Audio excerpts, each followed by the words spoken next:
So big pass லைவ்ல வந்து பார்த்தீங்கன்னா ஒரு பக்கம் அன்ஷிதா பவித்ரா பல விஷயங்களை பற்றி பேசுகிறாங்க. மஞ்சுரியில் ஆரம்பித்து ஜாக்லினுக்கு போயிட்டு ஃபைனலாக முத்துக்குமாரனை போய் முடிஞ்சிருக்காங்க.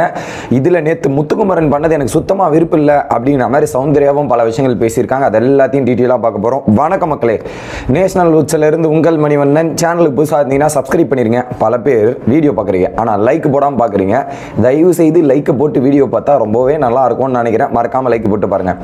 ஸோ எங்கே உட்காந்து பேசுகிறாங்கன்னு பார்த்தீங்கன்னா அந்த 2 பெட்ரூமுக்கு நடுவில் ஒரு பார்ட்டிஷன் போட்டிருக்காங்களே, அங்கே உட்காந்து பேசிகிட்டு இருக்காங்க. ஆரம்பிக்கும் போதே நேற்று இதுங்க எப்படி என்ன ஒஸ்ட் பர்ஃபார்மர் நாமினேட் பண்ணலாம், எனக்கு கொஞ்சம் நான் நல்லா தான் பர்ஃபார்மன்ஸ் பண்ணேன், ஆனால் அது ஒரு ரீசனை எடுத்துகிட்டு வந்து பண்ணாங்க பற்றியா, அதுதான் ஒரு மாதிரி இருக்குன்ற மாதிரி அன்ஷிதா சொல்ல, அதுக்கு பவித்ரா கரெக்டு தான், உன்னை ஒன்று சொல்லணுன்றதுக்காக எடுத்து வச்சு சொல்லியிருக்காங்க. நம்ம போது அன்ஷிதா ஓப்பனாக அடிக்கிறாங்க. இவங்க கண்டினியூஸாக ரிஜிஸ்ட்ரேஷன் பண்ணியிருக்காங்க. அங்கங்கே இந்த விஷயத்தை பற்றி நிறைய பேர் பேசினதால் தான் அந்த இன்ஃபர்மேஷன் கன்வே ஆகி ஒட்டுமொத்த கூட்டமாகவே நாமினேட் பண்ணியிருக்காங்கன்றதை சொல்கிறாங்க. ஐ மீன் பேசினாங்க தான், நான் இல்லைன்னு சொல்லலை, அது பேசினாங்க. அது இது போய் ரீச் ஆகிறதுக்குன்னா அந்த குழுக்கள், அந்த 2 டீம் இருக்குல்ல, எல்லோ டீம் அண்ட் ரெட் இது ப்ளூ டீம், அவங்க 2 பேருக்குள்ள டிஸ்கஷன் நடந்தது. அந்த டிஸ்கஷனோட வெளிப்பாடாக தான் அன்ஷிதா அந்த இடத்துல ஒஸ்ட் பர்ஃபார்மராக வந்தாங்க அப்படின்றதுல மாற்று கருத்து இல்லை. அதனால் அன்ஷிதா பண்ணது, ஐ மீன் எனக்கு அவங்க ஒஸ்ட் பர்ஃபார்மர் போனது எனக்கு வருத்தம் தான். பட் ஆனால் அதில் தப்பான விஷயங்கள் அவங்க பண்ணாதாங்க, பண்ணதால தானே இங்கே சொல்லி நாமினேட் பண்ணியிருக்காங்க. அப்போ அது கரெக்டு தானே, நம்ம தப்புன்னு சொல்ல முடியாது. ஓகே, இது ஒரு பக்கம். அடுத்து பவித்ரா கிட்ட சொல்லி பவித்ரா சொல்கிறாங்க, ஆனால் நீ இந்த மாதிரி பண்ணியிருக்க கூடாது, நீ வந்து நடிக்கிறேன்னு சொல்கிறதே ரொம்ப தப்பு ஆச்சு. ராணவுக்கு அப்போ தான் கை அடிபட்டிருக்கு, இதெல்லாம் பண்ணியிருக்கு. மறுநாள் அதுக்கு இது சொல்கிறோம், திரும்ப போயிட்டு நீ அதை பற்றி நீ பேசினேன்னு எப்படி சரியாக இருக்கும்? ஒரு கோவத்தில் கூட நீ அப்படி பேசக்கூடாது, அது ரொம்ப ரொம்ப தப்புன்றதை ஆணித்தரமாக அடித்து சொல்கிறாங்க பவித்ரா. நல்ல விஷயம் பவித்ரா, இதையாவது நீங்கள் சொன்னீங்களே, கடைசி வரையும் புரியாமல் இருந்துட்டு போகிறாங்க, கடைசி வரையும் எப்பயாவது புரியணுன்றது. அப்போ சொல்கிறாங்க, அவள் கையை நான் விட்டேன்டி, அதை விட்டோ அவள் கையை நான் என் கையை தான் பிடிச்சிட்டு இருக்கேன், அவள் கை உள்ள மாட்டிட்டு இருக்கு, அதை உட்காந்துட்டு கத்திட்டு இருந்தா அப்ப எனக்கு என்ன தோணும்? பொய் சொல்றா நடிக்கிறான் தானே தோணும். வேற என்ன பண்ண முடியும்?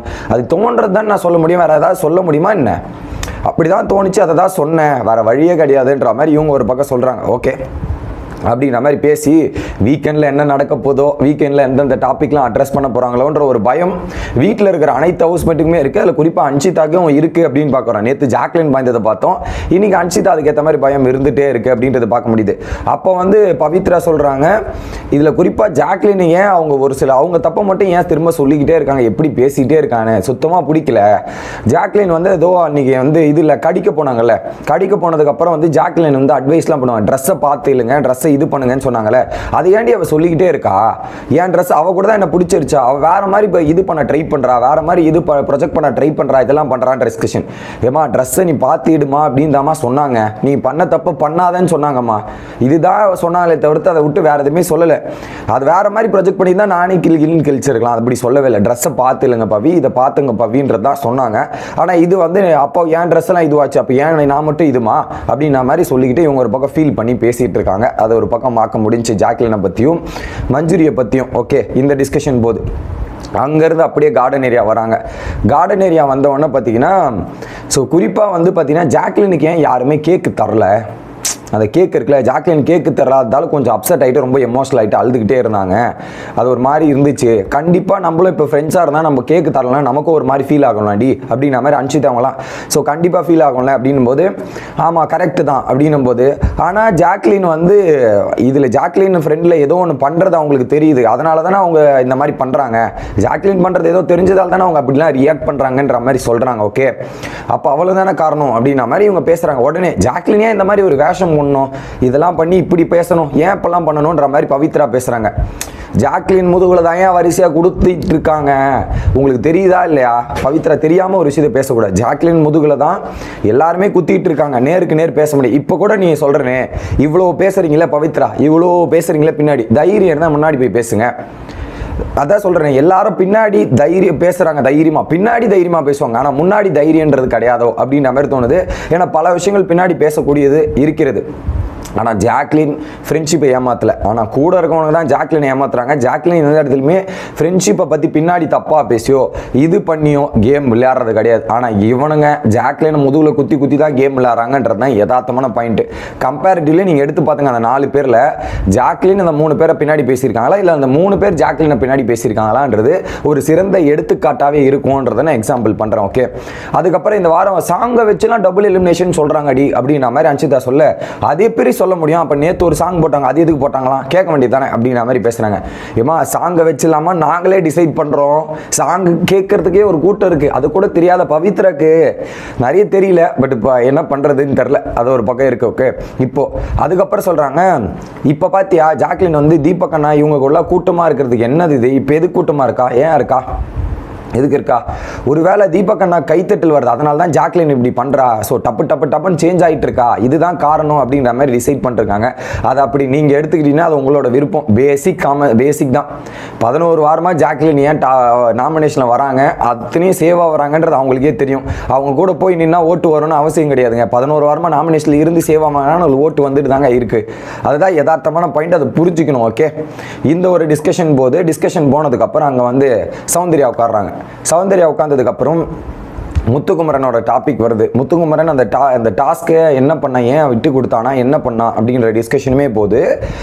அப்போ சொல்கிறாங்க, எனக்கு தெரிஞ்சு முத்து வந்து அந்த டிஸ்ட்ராக்ட் ஆகிட்டான். அவன் அப்படியே பொசிஷன் பண்ணி தான் நின்றுதான். அந்த ஒரு செகண்டில் அந்த இதில் வந்து டிஸ்ட்ராக்ட் ஆகிட்டு அந்த பால் போயிருச்சு. அதுக்கப்புறம் அவன் தோத்துட்டான். அதை வந்து என்னென்னா 4 வாட்டின்ற மாதிரி சொல்லி இந்த மாதிரி சமாளிச்சிட்டான் அப்படின்றதான் பார்க்க முடியுது. உடனே இவங்கெல்லாம் விட்டு கொடுத்தான் டேக் இவனுங்க கொடுத்தானுங்களே தவிர்த்து முத்து வந்து டிஸ்ட்ராக்ட் ஆகிட்டான். எனக்கு அப்படி தான் தோணுது, டிஸ்ட்ராக்ஷன் ஆன மாதிரி தான் எனக்கு தோணுது, நான் பார்த்தேன் அப்படின்ற மாதிரி சௌந்தர்யா சொல்கிறாங்க. ஓகே, உடனே பவித்ரா, அதுதான் எனக்கு கன்வின்சிங்காகவே இல்லையே, அதான் நான் பேசினேன்ல, எனக்கே அப்படி தான் தோணுச்சு. அப்போ அவர் டிஸ்ட்ராக்ட் ஆயிட்டான்னு சொல்லும்போது என்னோட எஃபெக்ட் இன்வாலிட் ஆகிற மாதிரி தானே பேசுறாரு. அவருடைய தோல்வியை ஏற்றுக்க முடியலன்றதுக்காக உடனே 4 இது தோத்துட்டீங்களேன்னும் போது அப்போ என்ன புட் டவுன் பண்ணுறாரான்ற ஒரு வேலிடான கேள்வி கேட்குறாங்க. கரெக்ட், மற்றவங்களோட எஃபெக்டை புட் டவுன் பண்ணுற மாதிரி நம்ம பேசக்கூடாது. கரெக்டாக நீங்கள் விளையாடி தோத்துருந்தா கூட பரவாயில்ல, டிஸ்ட்ராக்ட் ஆகிட்டோ இல்லை அது அவர் விட்டு கொடுத்தாருங்க. எனக்கு தெரிஞ்ச டிஸ்ட்ராக்ட்லாம் ஆளுங்க.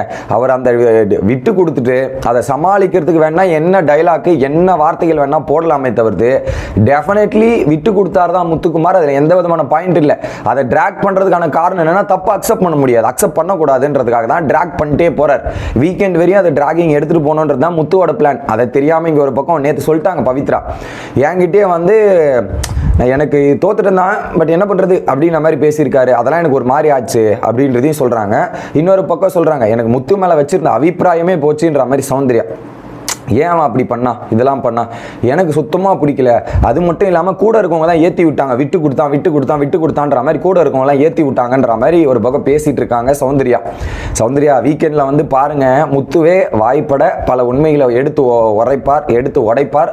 அப்போ தெரியும் விட்டு கொடுத்தாரா இல்லை டிஸ்ட்ராக்ஷன் ஆனாரா அப்படின்றது. மக்களே, டிஸ்ட்ராக்ஷன் ஆனார்னா சிம்பிள் தான் மக்களே. அவர் மூமெண்ட்லாம் கொடுத்துருக்க மாட்டார், அந்த இடத்துல மூமெண்ட் பண்ணியிருப்பார். நீங்கள் பாருங்க, டிஸ்ட்ராக்ஷன் ஆனால் மூமெண்ட்டே கொடுத்துருக்க மாட்டார். மூமெண்ட் பண்ணிட்டு அந்த இடத்துல ஃப்ரீஸ் ஆகி நிற்பார்.